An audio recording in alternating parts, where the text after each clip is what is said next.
Hello and welcome back to The Current State. This is episode 11.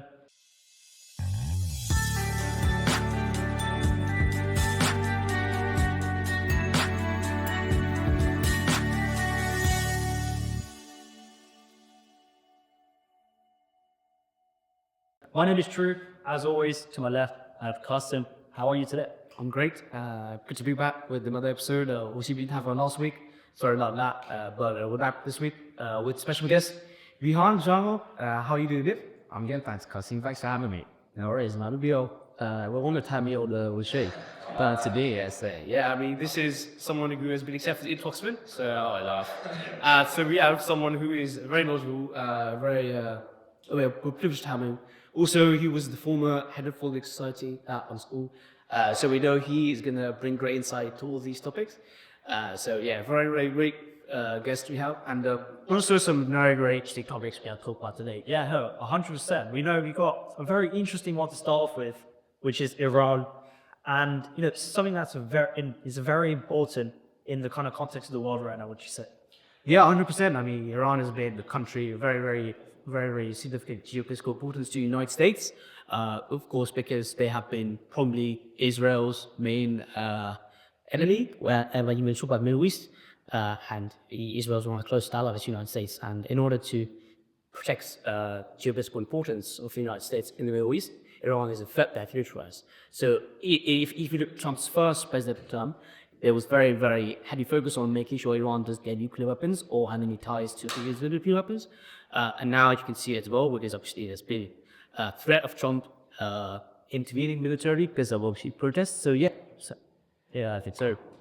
yeah, it's definitely a country that has really big significance in the Middle East. Obviously, if you look at just purely the Middle East, the nation, especially if you look at the religious divide, Iran is a country of around 90 million people, and it's Shia Muslim country. Whereas most of the Middle East, the countries, and most of the Muslims around the world are Sunni Muslims. So it's a country that's kind of always at the center of a lot of conflict. And there's a good point you make about the nuclear weapons. It's always been a source of tension, especially the US. Even on Obama, there was the really big Joint Comprehensive Plan of Action in 2015, which sought to really limit place significant restrictions and to what extent they could mine the uranium but construct or build that nuclear arsenal. So it's a nation that's, I think, definitely will continue to be the center of a lot of tension for sure. Yeah, we also mentioned oil a couple of weeks ago, or last week, around Venezuela and Maduro as well. And once again, you kind of see oil being at a 4-point hit, especially in Iran. And that's one of the things many people argue, whether oil is a blessing or a curse to the Middle East. If you look at countries such as, look at the UAE, for example, or like you look at Saudi Arabia and how they've been able to use oil kind of for the good of their citizens, where you see lots of new infrastructure come up. I mean, for example, if you look at Dubai 80 years ago compared to today, it was just a desert 80 years ago, but now it's a fully fledged city that's, one of the leading cities in the world, definitely here. But if you look at oil in the case of Iran, whether it was a curse or a blessing, I think the argument kind of points towards a curse, because, oil is so heavily in demand, isn't it? And you see countries such as America, China, they need to raise their influence in parts of the world like the Middle East in order to keep their supply chains flowing, which is one of the reasons we may see US intervention in Iran with the current plan right now. 100%. Obviously, this is kind of standing protests that have been going on for a regime change due to the economic challenges they're facing right now. So obviously, the economy has basically collapsed. The value of the real has basically gone to zero. It's so that you can see like protesters going in the streets. But I think that the thing with Iran should be really clear. There's been very heavy crackdown on these protests. So there's been protests. There's been like 1,000+ casualties, hazardous deaths, which you don't really see in other places. And the regime are very strict in terms of cracking down violent. Obviously, they follow Sharia law, which is a very strict law. It followed to the accurate extent. Pushing for a regime change. They want more rights. They want censorship to be removed. And I think Iran is another country where I've kind of been disconnected from the world. Like a lot of Western apps, a lot of Western brands have been allowed in the country just because they're Western. So that's definitely another reason why they want regime change in Iran. Yeah, I think, and this most recent protest movement was extremely significant, causing we've got estimates of death tolls from 5,000 up into the tens of thousands as well. But I think there are certain things that definitely demarcate this most recent movement to previous ones. I think the most significant difference is the profile of the protests. Firstly, if I compare this to 2022, after the death of Massa Amini in police custody, number one is how this was truly nationwide. The previous protest movement in 2022, or the last big one, was very confined to Tehran, whereas this one in a matter of days went from the bazaar in Tehran, the Grand Central Bazaar, to all 13 provinces very, very quickly. And that was one of the reasons why they brought in the internet shutdown, was to try and prevent this movement from being organized and from spreading. And then secondly, it's also the profile of the people that are actually partaking in the protest. In 2022, we saw images of women taking off hijabs, burning them, letting their hair down, both figuratively and literally. But now some people from all walks of life and from different backgrounds, where it was merchants, or people who work in industry, people who work in finance. It was truly a national movement that was being attempted. But I think the reaction and the response shows just how futile regime change is. I think we can see where the coercive capacity is. We can see who's got the power. It's the revolutionary guard, isn't it? And yeah, the fact that over what was about roughly a fortnight, they basically just brutally repressed and killed Saddusi Ghostwriters, that I think any short-term immediate change is really unlikely. No, definitely. I think one thing which is quite prevalent, when you see, when you see people revolting against the government, you see a strict crackdown, is that it very rarely ends well for the government. And I think the reason this is because it can garner lots of international support. So one example I could think of is the Tiananmen Square massacre, where what's happened in China, of course, there's a lot of opposition to the Chinese government at the time. And, this is something which us in the West especially very symbolically link to China now. If someone says China, you immediately think of repression, and you also kind of reference that back to the Tiananmen Square massacre that happened, quite a long time ago now, actually. So I think for the Iranian government, this may not necessarily, it may in the short term be a solution, but long term they need to try and work on, for example, improving their currency. And this is, of course, difficult because, as we know, Iran is very well known for its oil, one of the largest exporters. But after what's going on in Venezuela with Maduro, there's a bit of uncertainty in the world now, and Iran needs to try and find a way to kind of navigate through this difficult period economically and then try and strengthen them again. I mean, 100%. If we're talking about kind of like a complete regime change, that kind of happened in 1979 with Iran when they had the revolution, which has basically led to the government and the shock. Now, this is basically what we would see. We would see like a new kind of Iran, which would kind of imitate what we had before 1979, which would be very interesting. So we can talk about the ex-Prince Shah, Raza. I can't remember surname by you. So yeah, he obviously has proposed himself to be kind of a replacement for the regime.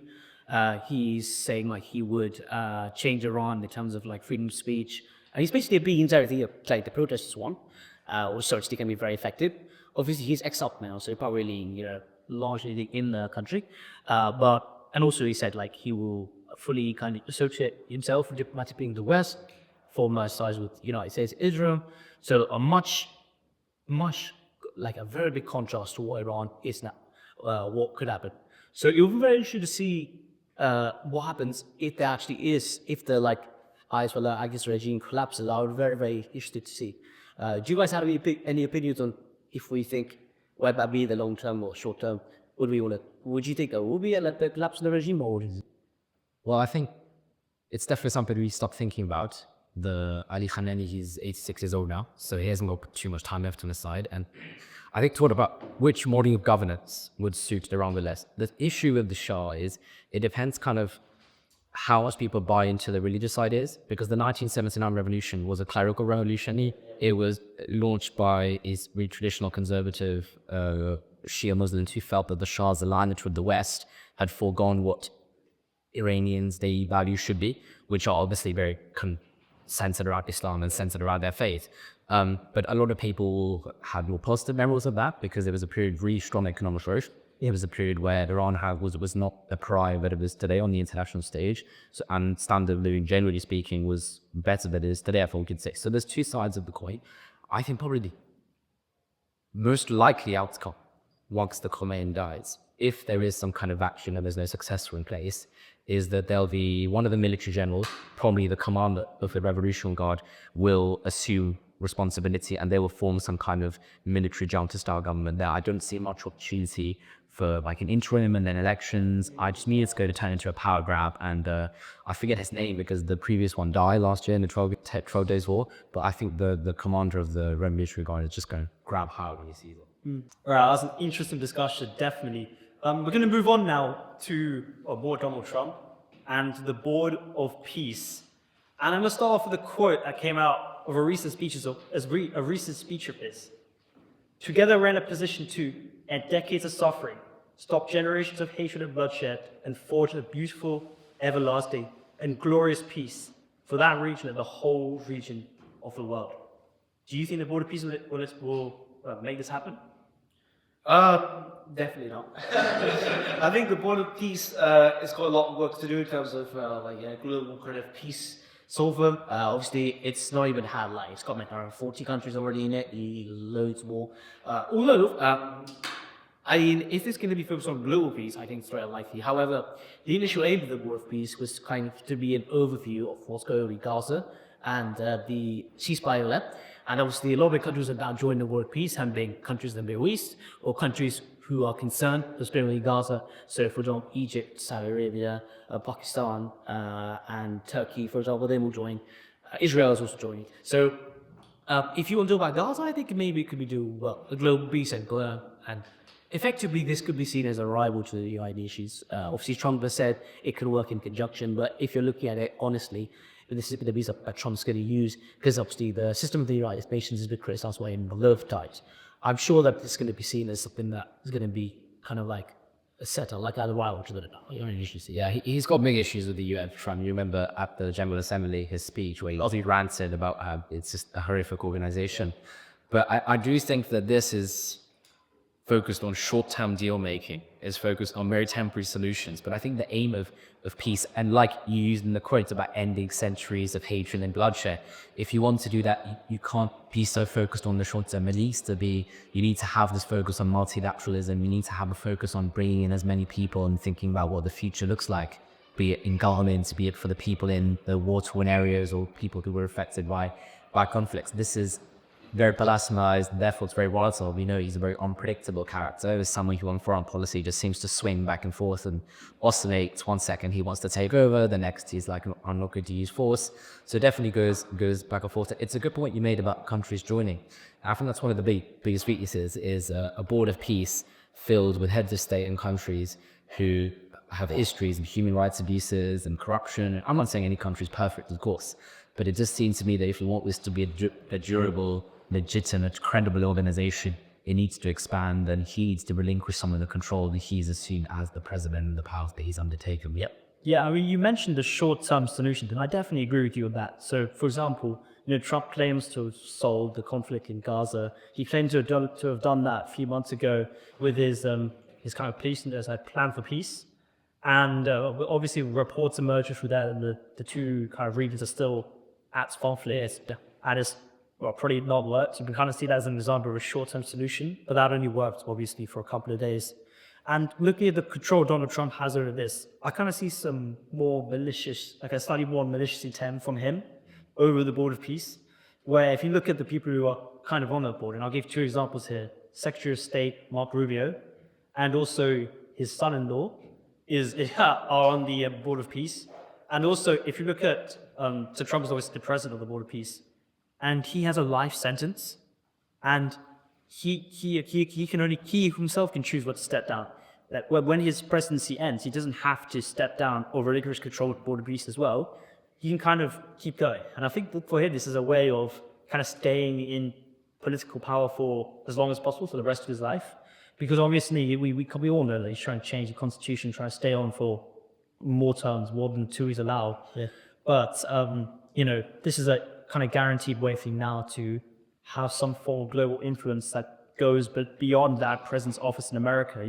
He will be now seen as that kind of the orchestrator of peace if it's needed and when it's needed. 100%. This, but I would say this only will have significance if, let's say, he doesn't get his third term, and he is obviously everything he has a fourth peace.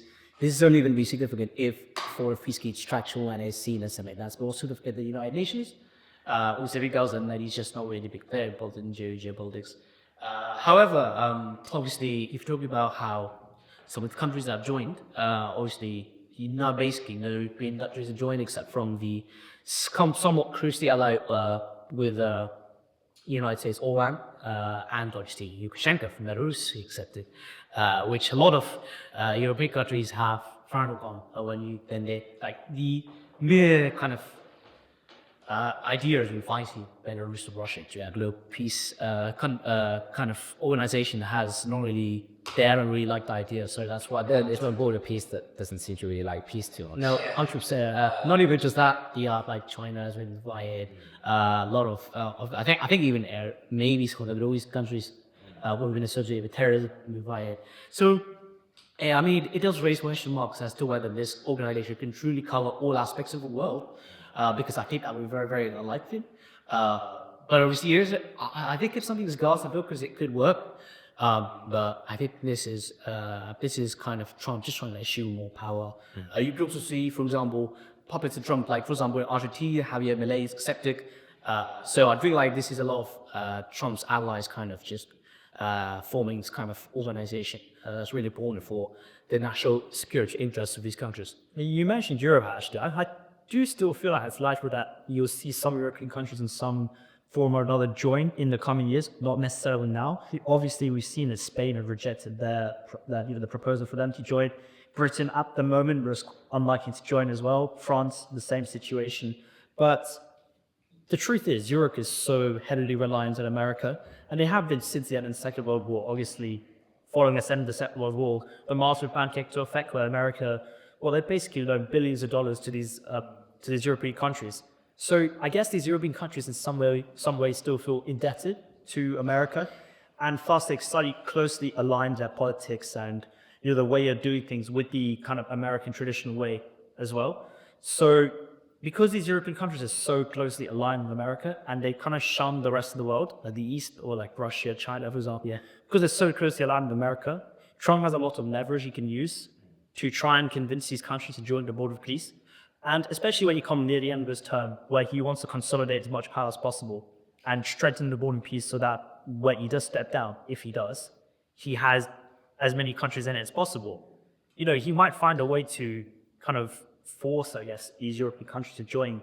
And another thing I found quite interesting is what you saw in Canada, right? Where Mark Carney, he kind of looked like he was going to align himself more closely with China, saying that the Board of Peace, not something he really wants to be involved with. And I think he was recently, or still is on a trade trip in China, trying to find new ways of working. And Trump said that, if you become close with China, we'll impose 100% tariff on you. And that's just ridiculous. It almost seems like, Trump's formula for calculating these tariffs it's just a bit unpredictable, like his personality. 100%. Yeah, it's good that you mentioned Mark Carney and alliances and power-based politics, which is definitely a worrying trend for the future. But I think, I don't know if you do awards on this show, but I think Khan was probably politician of the week, hearing his appearance at Davos and his speech, which was really... Oh yes, twice. But his speech stopped it, and it's great. But he spoke about this old order breaking down and how this power-based politics is taking place, and that the alliances are based very significantly on who you align it. And so I think it is definitely a good time and a good moment for Europe itself to, I suppose, become more close together and so start rejecting the US because of the 70, 80 years of dependence and reliance on the US through NATO or through kind of business cooperation. Europe, it's almost got this constant turn back to America, and it's almost deluded itself into thinking over the last year or so under of the Trump administration that it'll be fine.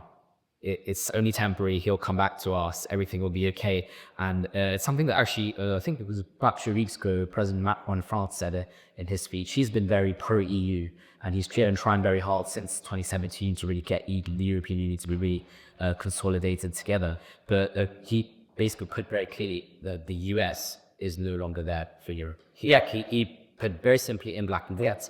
So I think potentially we could be seeing a trend in which European allies start to kind of rely on each other more, start to build kind of closer networks. And these kinds of middle powers like Canada or certain middle powers in Africa, even the gaining kind of influence such as Nigeria, South Africa, I think they could start to form their own alliances, or they could start having more of a say. And there's a similar a quote from Camus that he said is that if you're not at the table, you're on the menu. That is very true, I think, in the way in which the politics is playing out, the way in which it's all about the power grabs and the alliances. And it's something that I personally would love to see, is a more united Europe and all these middle powers could rising up in the face of this old order breaking down for this very aggressive power-based new one. Yeah, 100%. I agree with Mark Kenny's speech that was because he was kind of alluding to the fact that we're moving from a uni kind of polarity kind of scheme to more of a multipolarity, which is something that is definitely happening in the world. And yeah, I mean, I think even with countries like Britain, who's left the EU, I think you see if the Keir Starmer is kind of aligning himself more with European country on the situation of Greenland, and I feel like in terms of or diplomatically said by Keir Starmer with the Labour Party, he doesn't feel like we really have with Europe. Like, we are very still closely allied with all those countries economically and politically, diplomatically. So I do agree that Europe in this kind of time has come together. It's kind of just like Greenland situations, kind of you can like align the group together, you know, and they come together with sort of force, whether that be NATO or the EU, because obviously both are affected. Final section today concerns, well, the defections from the Conservative Party to Reform UK. Reform UK, I'd say, is probably, well, I mean, if you look at the latest YouGov pollings, it actually is number one right now. The party is ranked number one ahead of the Labour Party, which is currently serving, ahead of the Conservative Party, and ahead of the rapidly growing Greens. That was a bit of alliteration there. Yeah, just we do this in the spot. Anyway, so what do you think of the defections, you know, of Robert Jenwrick and Suella? I think it's something that I'm actually not too surprised by. I think obviously you look at both the parties, the Tories have been, you know, they are very, very unpopular at the moment.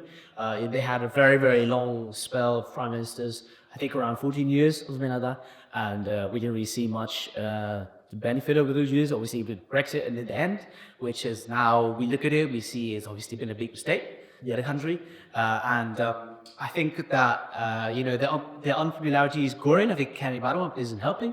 I think she's someone that a lot of people think is quite arrogant, and then a lot of people think that she's also a little bit competent as well.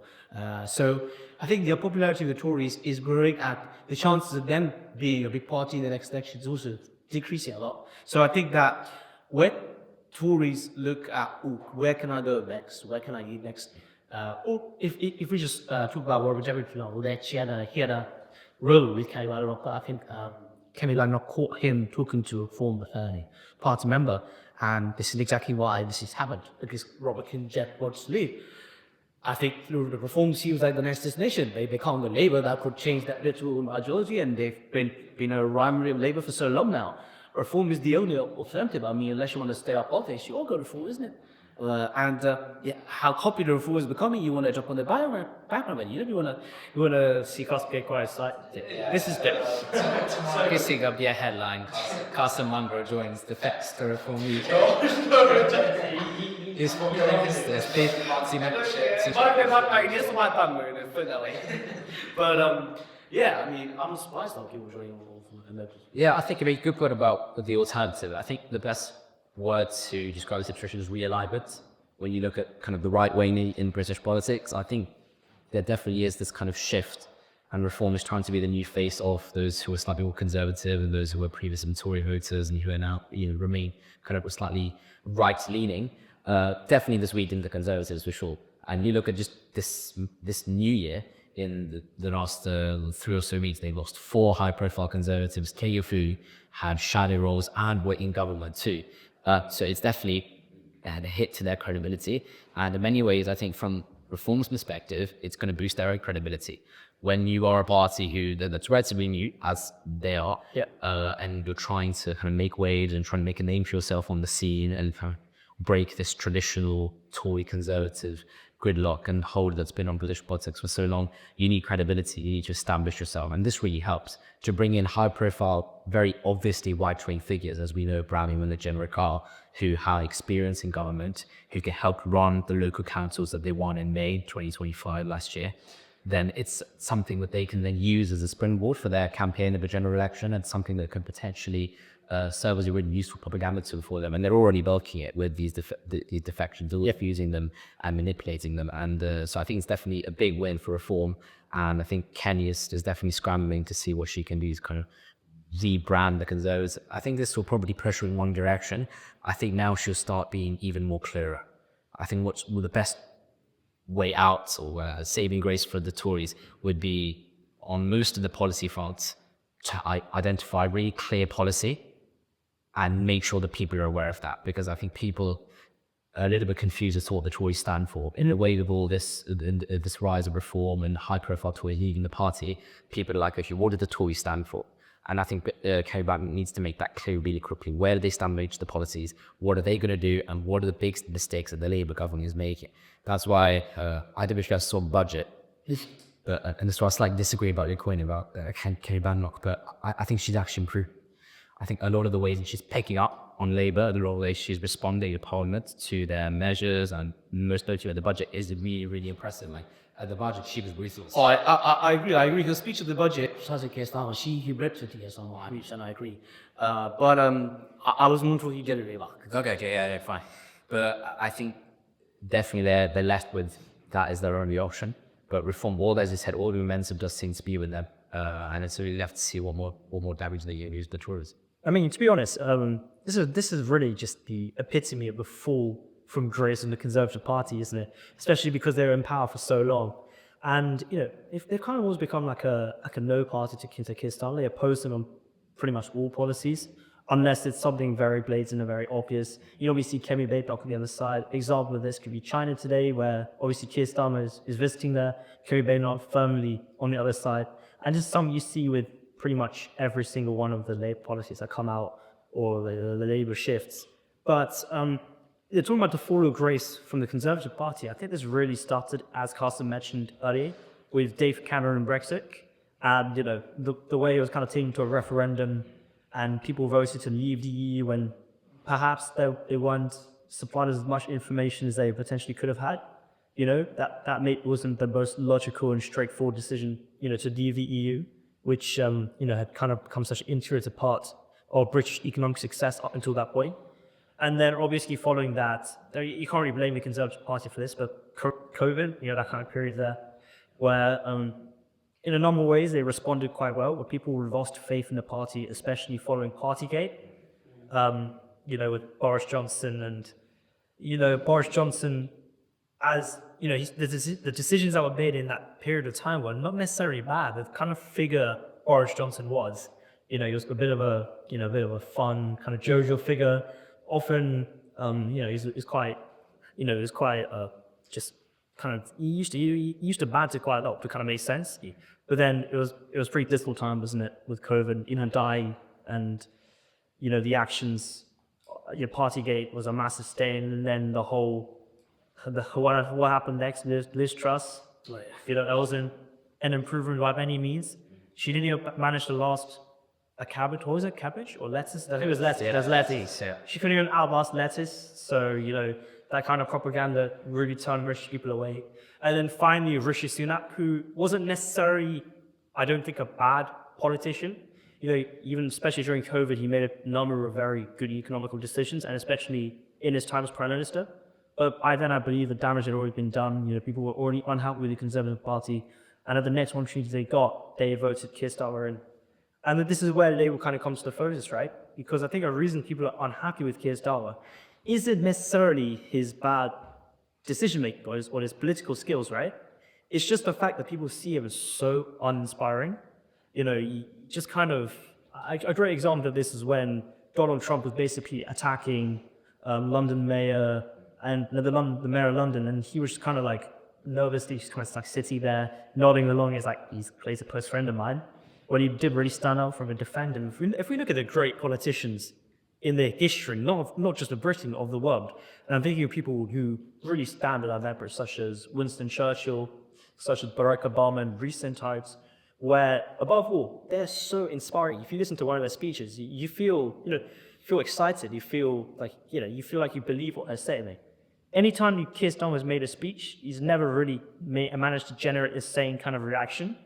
So that's kind of turned people away from the Conservative Party first, and then the Labour Party, which is why we're seeing people kind of, people supporting Reform or supporting the Group Party or, which I don't necessarily think is a good thing for the UK, because extremism has never ended well in the world, and I think we may be going towards a situation where that might happen again. I think we do need to be a little more politically accurate because these parties aren't extreme as No, but like more extreme than... It's the thing is that we have the sector reaction centre right at Tories and the Labour Party. And that's actually why we see a lot of people moving to, for example, the Greens or from Labour or the Reform from Conservatives, because a lot of people who initially did were people who had lots of right-wing values, which are really the Tories, people who really value hard-working, like India, like the success and the reward for hard-working mentality, low taxes, and things like this. These are like traditional conservative values. But them and Labour have slowly drifted more towards centrist politics, especially Keir Starmer. And that's where you see, for example, Lucy Powell, who was the deputy of Labour at the moment. She is grassroots from Labour. She really wants to see the party take a new direction in terms of the values of the left-wing government, which is really despaired at the moment. Obviously, the budget was very comment like a left-wing budget, heavy taxation. But I think that what we see here is you see people moving to a party which kind of represents the values that they treasure, because they obviously would join Tories for, some people obviously join Tories for the fact that they are a right-wing party, or they were the right-wing party, or even centre-right. But I also, that's why I think a lot of people will need to reform.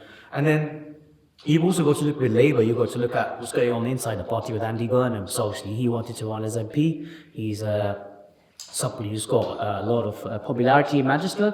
Manchester, we discussed before, is such a great place for London, economically and socially. So you look at, you compare it to London, and you see, he's doing much better with Lee Carney's, for example, in London. But obviously the chair executive board of Labour rejected, except for Lucy Powell, actually. Everyone else rejected the motion for Andy Burnham to be allowed to run as MP.